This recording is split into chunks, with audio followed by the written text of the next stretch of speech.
नमस्कार दोस्तों, स्वागत है आपका श्री स्टेनोग्राफी टेलीग्राम और यूट्यूब चैनल पर।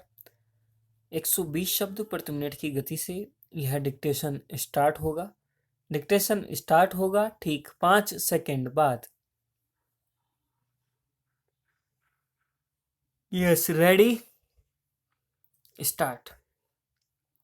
मैं टॉप 20 में था जब भारत की सबसे कड़ी प्रतिस्पर्धा में ज्यादातर लोग टॉप 50 में आने को भी तरसते हैं। 19वें पायदान पर आना मजाक नहीं है, इसलिए मैं खुश था। यह सबसे अलग प्रतिस्पर्धा थी। ऐसी पोजीशन पाने के बाद भी आपको बाकी प्रतिस्पर्धियों के समर्थन का ठप्पा पाने के लिए तैयारी करनी पड़ती है। अगर आप उदार व्यवहार नहीं करते तो बाकी प्रतिस्पर्धी आसानी से आपके आत्मविश्वास की धज्जियां उड़ा सकते हैं। इस प्रतिस्पर्धा में आप आवेदन नहीं कर सकते। पिछले 4 दशक से तो ऐसा ही है। इसमें हिस्सा लेने के लिए आपको चुना जाना जरूरी है। मैं इसमें चुने जाने के लिए 14 महीनों से प्रयास कर रहा था। महामारी के हमले के बाद पहली बार मुझे सफलता मिली। ऐसा हुआ मेरे मित्र उच्च मध्यम वर्गीय बिजनेसमैन दोस्त चौधरी के कारण, जो अमिताभ बच्चन के घर और मशहूर जुहू बीच से कुछ मीटर दूर रहते हैं। वे अपनी बेटी की शादी आसपास किसी भी 5 सितारा होटल में कर सकते थे, लेकिन उन्होंने इसे 9 बेडरूम के बंगले में वर वधू पक्ष से कुल 18 लोगों की मौजूदगी में करने का फैसला लिया। यह ही कारण था कि मैं 19वां मेहमान था। यह ऐसी पोजीशन है जो जब तक कोरोना चल रहा है तब तक मुझे शायद रिश्तेदारों की शादी में भी नहीं जाना चाहिए, क्योंकि परिवार में बहुत से बुजुर्ग हैं। 2 दिन की शादी में सब कुछ रीति रिवाज से हुआ। चूंकि इसमें दंपत्ति के करीबी रिश्तेदार ही शामिल हुए जो उनकी हितैषी थे, इसलिए किसी को किसी का अहम संतुष्ट नहीं करना पड़ा। कोई खुशामद, विनती, निवेदन नहीं हुए, जो आमतौर पर बड़ी शादियों में होते हैं। शादी में एक दिन पहले शाम का मनोरंजन कार्यक्रम दंपत्ति के स्कूल कॉलेज के दोस्तों ने अपने अपने घरों से पूरी तरह ऑनलाइन किया। ब्लूटूथ के जरिए मोबाइल से स्पीकर पर संगीत बजा।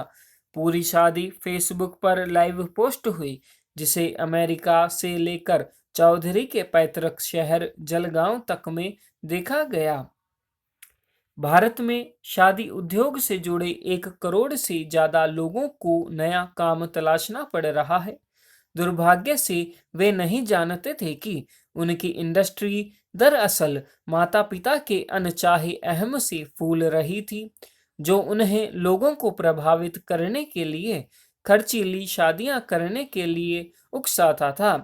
मुझे दुख होता है कि बेटी की शादी में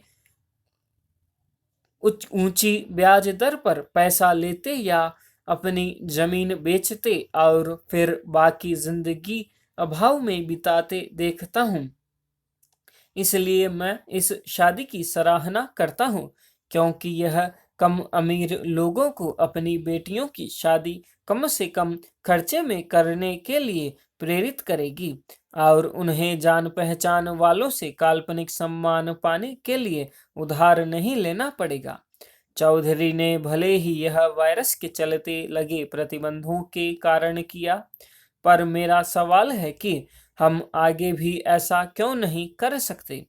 यह तो वक्त बताएगा कि हम इस कम खर्च शादी की प्रथा को बरकरार रखेंगे या वायरस के जाने के बाद अपने अहम की संतुष्टि के लिए फिर भव्य शादियां करने लगेंगे। फंडा यह है, सिर्फ शादियों के लिए ही नहीं बल्कि हमारे लिए भी, खास तौर पर आर्थिक रूप से कमजोर लोगों के लिए यह अहम को कमजोर करने का वक्त है, ताकि ऐसे समय में वित्तीय स्थिरता मिले जब पैसा मुश्किल से आ रहा है।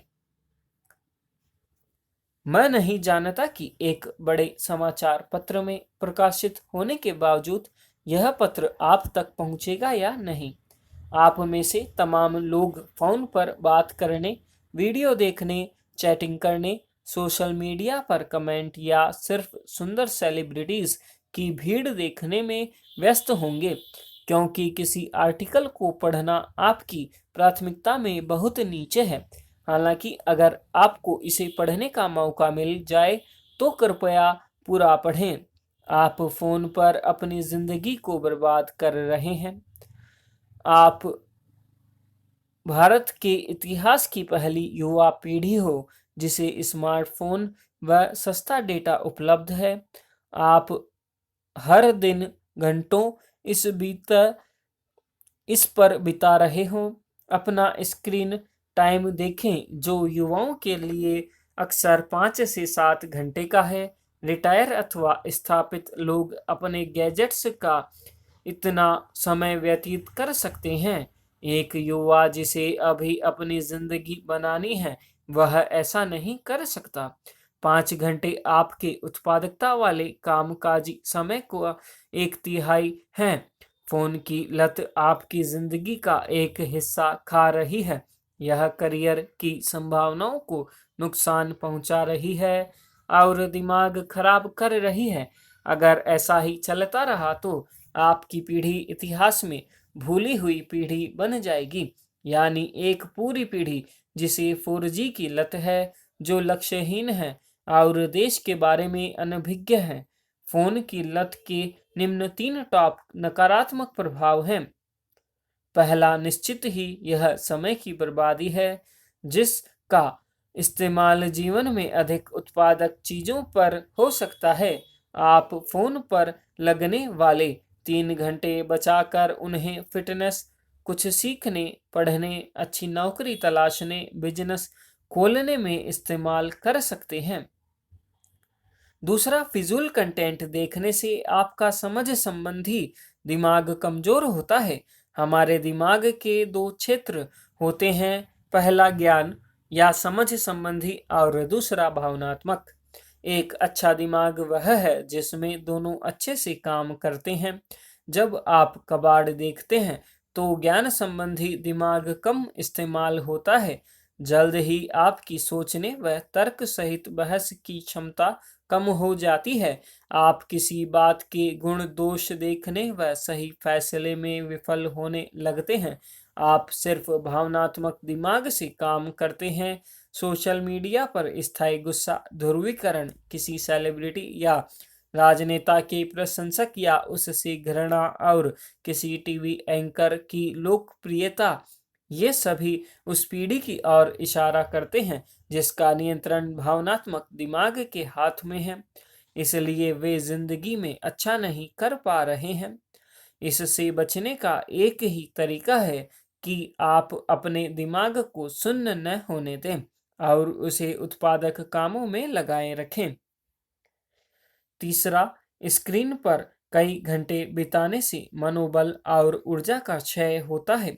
जिंदगी में सफलता लक्ष्य निर्धारित करने, प्रेरित रहने और कड़ी मेहनत करने से मिलती है, जबकि स्क्रीन देखना हमें आलसी बनाता है। आप में विफलता का एक डर बैठ जाता है, क्योंकि आपको भरोसा नहीं होता कि आप काम कर सकते हैं। इसलिए आप कारण तलाशने लगते हैं कि जिंदगी में सफलता क्यों नहीं मिली। आप एक दुश्मन तलाशने लगते हैं।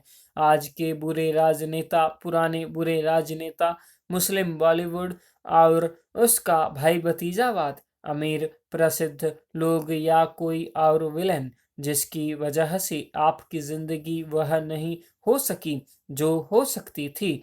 हाँ, सिस्टम अन्यायपूर्ण है, लेकिन सोशल मीडिया पर समय बर्बाद करने से मदद नहीं मिलेगी। आपको मदद केवल अपने ऊपर काम करने से मिलेगी। क्या आप अपना अधिकतम कर रहे हैं? इस फोन को तब तक खुद से दूर रखें जब तक आप कुछ बन नहीं जाते। विजेता अन्याय के खिलाफ भी रास्ता निकाल लेते हैं। आप भी निकाल सकते हैं।